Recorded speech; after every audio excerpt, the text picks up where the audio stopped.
നമുക്കറിയാം ഒരുപാട് പ്രതിഭകൾ, കലാപ്രതിഭകൾ നമ്മുടെ സ്റ്റുഡിയോയിൽ വന്നിട്ട് അവരുടെ അനുഭവങ്ങൾ അല്ലെങ്കിൽ ഈ പ്രതീക്ഷകൾ, സ്വപ്നങ്ങളൊക്കെ നമ്മുടെ പ്രേക്ഷകരോട് സംവദിച്ചിട്ടുണ്ട്. ഇപ്പോൾ എൻ്റെ കൂടെ എത്തിയിരിക്കുന്നത് കണ്ണൂർ സ്റ്റുഡിയോ ലൈവ് സ്റ്റുഡിയോയിൽ എത്തിയിരിക്കുന്നത് ദേവാമൃത എം ആണ്. ദേവാമൃത ഹയർ സെക്കൻഡറി വിഭാഗത്തിൽ കഥകളി സംഗീതത്തിൽ എ ഗ്രേഡും 1ാം സ്ഥാനം നേടിയിട്ടുണ്ട്. അതോടൊപ്പം തന്നെ ഗസൽ ലൈറ്റ് മ്യൂസിക് എന്നതിൽ എ ഗ്രേഡും നേടിയിട്ടുണ്ട്. ഗവൺമെൻറ് ഹയർ സെക്കൻഡറി സ്കൂൾ പാഠ്യത്താണ് നമ്മളെ ദേവാമൃത പഠിക്കുന്നത്. ദേവാമൃത വിശേഷങ്ങളൊക്കെ കേട്ടിട്ട് നമുക്ക് കുറച്ച് കലാപ്രകടനമൊക്കെ കാണാം. ഓക്കെ, നമസ്കാരം. നമസ്കാരം. എന്തൊക്കെയുണ്ട് വിശേഷങ്ങൾ? സുഖം. ഇന്ന് അവസാനിക്കുകയാണല്ലോ അല്ലേ? അവസാനിക്കാണ്. അപ്പോ ദുഃഖമുണ്ടോ? വളരെ സന്തോഷമാണ്. വളരെ സന്തോഷമാണ്. എത്രയും പെട്ടെന്ന് അവസാനിച്ചാൽ മതി ഒന്നോ അല്ല, ഇതില് സമ്മാനം കിട്ടിയതുകൊണ്ടല്ലേ? സന്തോഷം, ഒരുപാട് സന്തോഷം. ആദ്യമായിട്ടാണോ സംസ്ഥാനത്തിൽ പോകുന്നത്? അതെ, ഓക്കെ. അപ്പൊ അതിന്റെ എക്സൈറ്റ്മെന്റ് കൃത്യമായിട്ട് ഉണ്ടാവുമല്ലോ അല്ലേ? മത്സരിച്ചത് കഥകളി സംഗീതം, ഗസൽ, ലൈറ്റ് മ്യൂസിക്. വേറെ ഏതെങ്കിലും ഇനത്തിൽ മത്സരിച്ചിട്ടുണ്ടായിരുന്നു? ഇതില്. അപ്പൊ 2 എ ഗ്രേഡ് വന്നിട്ട് 1 എ ഗ്രേഡും 1ാം സ്ഥാനം അല്ലെ? കഥകളി സംഗീതത്തിലാണ് സംസ്ഥാന തലത്തിലേക്ക് പോയിക്കൊണ്ടിരിക്കുന്നത് അല്ലെ? എന്താണ് ഈ കഥകളി സംഗീതം സെലക്ട് ചെയ്യാനുള്ള കാരണം? എങ്ങനെ? അതില് ഞാൻ ആദ്യമായിട്ടാണ് പങ്കെടുക്കുന്നത് കഥകളി സംഗീതം. അപ്പോ മുന്നേ കുറെ സാർമാർ പറഞ്ഞായിരുന്നു എനിക്കിത് നന്നായിട്ട് പാടാനാവുന്ന വെച്ച് ഞാൻ എടുത്ത്. ആരാ സെലക്ഷൻ? ആരാ ആദ്യമായിട്ട് ഇങ്ങനെ ഒരു കഥകളി സംഗീതത്തില്? അത് അമ്മ തന്നെയാണ്. അമ്മയെ സെലക്ട് ചെയ്തത്? അമ്മ മ്യൂസിക് ടീച്ചറാണോ? അല്ല, അമ്മ പാടും. ഓക്കെ, അമ്മയും കൂടി സ്റ്റുഡിയോയിൽ വരാമായിരുന്നു. 2 പാട്ടൊക്കെ അമ്മയുടെ 2 പാട്ടൊക്കെ കളിക്കാൻ. എനിവേ, കുഴപ്പമില്ല. പിന്നെ അമ്മയാണ് കഥകളി സംഗീതത്തിന്റെ അല്ലെങ്കിൽ സംഗീതത്തില് ഒരു മാതൃക ഉണ്ടോ അല്ലെ? ഓക്കെ. ആരാ സംഗീതം പഠിക്കുന്നുണ്ടോ? എത്ര വർഷം പഠിക്കുന്നു അവിടെ? ഞാനിപ്പോ 2 വർഷമായി. 2 വർഷമായിട്ട് പഠിക്കുന്നത്. ഓക്കെ. കഥകളി സംഗീതത്തില് പിന്നെ ഇതിന്റെ ഉച്ചാരണത്തിന് ഭയങ്കര പ്രാധാന്യം ഉണ്ടല്ലോ അല്ലെ? അതാണല്ലോ ഏറ്റവും കൂടുതൽ നമ്മൾ സ്പെസിഫിക് ആയിട്ട് കൂടുതൽ കോൺസെൻട്രേറ്റ് ചെയ്യേണ്ടത് അല്ലെ? ഓക്കെ. പിന്നെ ഉള്ളത് ഗസലാണ്, ലൈറ്റ് മ്യൂസിക്. ഓക്കെ. എങ്ങനെയുണ്ട് കഥകളി സംഗീതത്തിൽ മത്സരം? എങ്ങനെയുണ്ടായിരുന്നു? മീൻസ് നല്ല കോമ്പറ്റീഷൻ, നല്ല ടൈറ്റ് ആയിരുന്നു? ഒരുപാട് നന്നായി പാടിയിട്ടുണ്ടായിരുന്നു. ഓക്കെ. നമുക്ക് പ്രേക്ഷകർ ആഗ്രഹിക്കുന്നു, തീർച്ചയായിട്ടും ആഗ്രഹിക്കുന്നുണ്ടാവും കഥകളി സംഗീതത്തിന്റെ കുറച്ച് ഭാഗങ്ങളെങ്കിലും കാണണം എന്ന്. നമുക്ക്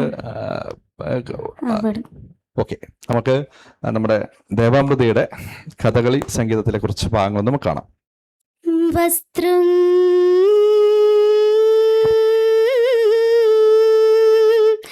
പത്രികൾ കൊണ്ടുപോയി ദിവി മറഞ്ഞപ്പോൾ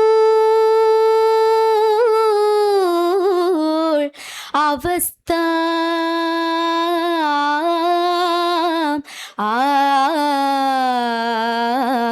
നിജ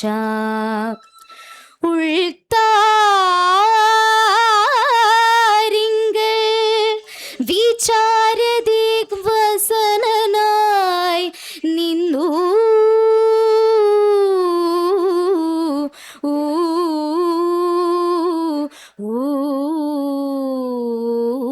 നളൻ ദീനനായി പത്ന്യാ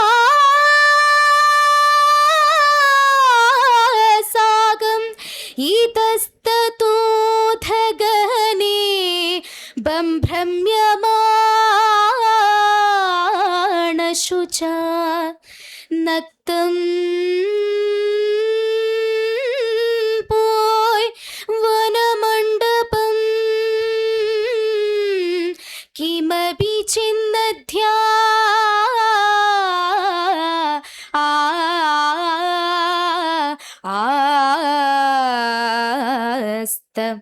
വിഭ്രാന്തതി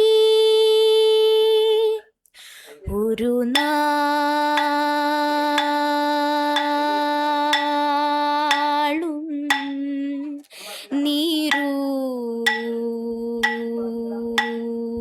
നിരൂപിതം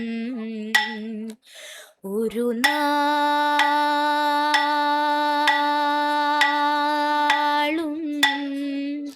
നിരൂപിതം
പരിണാമം ഈദൃശമൂ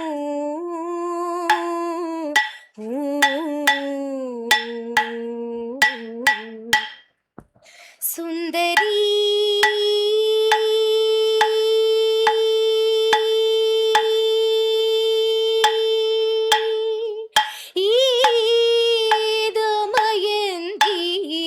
ശൃണു ഭൈമി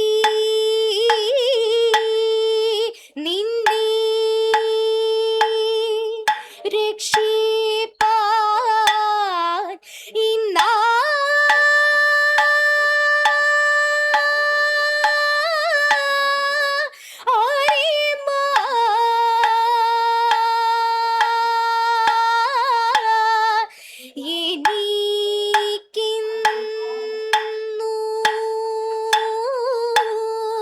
വന്നു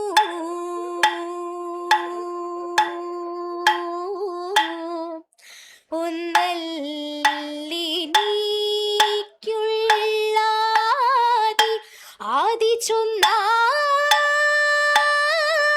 ആരിക്കാമോ എന്നെയും നിന്നെയും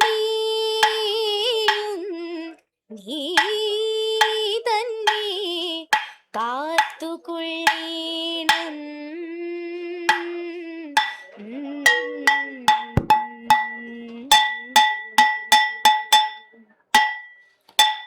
അടിപൊളി, സൂപ്പർ ആയിട്ടുണ്ട് കേട്ടോ. എല്ലാവരും നന്നായിട്ട് ആസ്വദിച്ചിട്ട് ഞാനും വളരെ നന്നായിട്ട് ആസ്വദിച്ചു. ഇതിന്റെ ഒരു താളത്തിനും അതുപോലെ അതിന്റെ ട്യൂണൊക്കെ വളരെ പ്രത്യേകതയല്ലേ. സത്യത്തിൽ എന്താണ് ഒരു കണ്ണു നിറയുന്നൊരു ഫീലാണ് ഇത് കേട്ട് കഴിയുന്ന സമയത്ത് അല്ലെ. വളരെ സൈലന്റ് ആയിട്ട് ഇതൊക്കെ ഇരുന്ന സമയത്ത് കേട്ട് കഴിഞ്ഞാൽ ഒരുപക്ഷെ കരഞ്ഞൊക്കെ പോകും അല്ലേ. വളരെ സന്തോഷം, വളരെ നന്നായിട്ട് ആലോചിച്ചിട്ടുണ്ടായിരുന്നു. അപ്പം പിന്നെ സ്കൂളിൽ നിന്നൊക്കെയുള്ള സപ്പോർട്ട് എങ്ങനെയാണ്? ആരാണ് പറഞ്ഞല്ലോ, മാഷാണ് പറഞ്ഞത് അല്ലേ. ആദ്യമായിട്ട് ഇങ്ങനെ കഥകളി സംഗീതത്തിൽ കോൺസെൻട്രേറ്റ് ചെയ്താൽ ഒരുപക്ഷെ നല്ല സമ്മാനങ്ങൾക്ക് നേടാൻ പറ്റും. മാഷ് ഏത് മാഷ പറഞ്ഞത്? മാഷ പേരെന്താണ്? മാഷ് അമ്മയാണ് മെയിൻ ആയിട്ട് പറഞ്ഞത്. പിന്നെ അങ്ങനെ അമ്മ കോണ്ടാക്ട് ചെയ്ത് അങ്ങനെ സാറ് ഓൺലൈൻ ആയിട്ട് നോക്കിയതാ സാറ്. ആരാണ് ഗുരു? ആരാണ്? വിനീത് സാറ്. ഓക്കെ, എവിടെയാണ് ബേസിക്കലി ഫ്രം എവിടെയാണ് മാഷ്? മാഷയുടെ നാട് എവിടെയാ? കോട്ടക്കൽ അല്ലേ. മലപ്പുറം ജില്ലയിലെ കോട്ടക്കൽ അല്ലേ. മാഷാണ് നേരിട്ട് ഓൺലൈനാണോ കൂടുതൽ? അവിടെ പോയിട്ട് പഠിക്കാറുണ്ടോ? ഫസ്റ്റ് ഓൺലൈൻ ആയിട്ട് നോക്കി 4 ക്ലാസ്. പിന്നെ മുട്ട് പഠിക്കാൻ എന്തായാലും നേരിട്ട് കാണണം. അപ്പോ അതിനായിട്ട് സാറ് വീട്ടില് 2 പ്രാവശ്യം പോയി അങ്ങനെ. ഓക്കെ, അപ്പൊ മാഷാണ് നല്ലൊരു നേട്ടങ്ങൾ ഉണ്ടാക്കി തന്നത് അല്ലേ. തീർച്ചയായിട്ടും ഒരുപാട് സന്തോഷം. മാഷോടുള്ള നന്ദി കടപ്പാട് നമ്മുടെ പ്രിയപ്പെട്ട ശിഷ്യ അറിയിച്ചിരിക്കുകയാണ്. അപ്പോൾ ഒരുപാട് നേട്ടങ്ങളൊക്കെ നേടിയിട്ട് നമ്മുടെ കണ്ണൂർ ജില്ലയ്ക്ക് അഭിമാനമാകുന്ന രീതിയിൽ നല്ലൊരു നേട്ടങ്ങൾ നേടിയിട്ട് ഒരുപാട് ആഘോഷങ്ങളൊക്കെ ആഘോഷിച്ചുകൊണ്ട് വീണ്ടും സംസ്ഥാന തലത്തിൽ നിന്ന് ഇങ്ങോട്ടേക്ക് വരാനുള്ള അവസരം ദൈവം ഉണ്ടാക്കട്ടെ എന്ന് ആത്മാർത്ഥമായിട്ടും ആഗ്രഹിക്കുന്നു, പ്രാർത്ഥിക്കുന്നു. അപ്പോൾ കണ്ണൂർ വിഷന്റെ റേഡിയന്റ് ENT ഹോസ്പിറ്റൽ നൽകുന്ന കണ്ണൂർ വിഷന്റെ നല്ല മനോഹരമായൊരു സമ്മാനമുണ്ട്. ഓക്കെ, അപ്പോൾ നമുക്ക് കാണാം.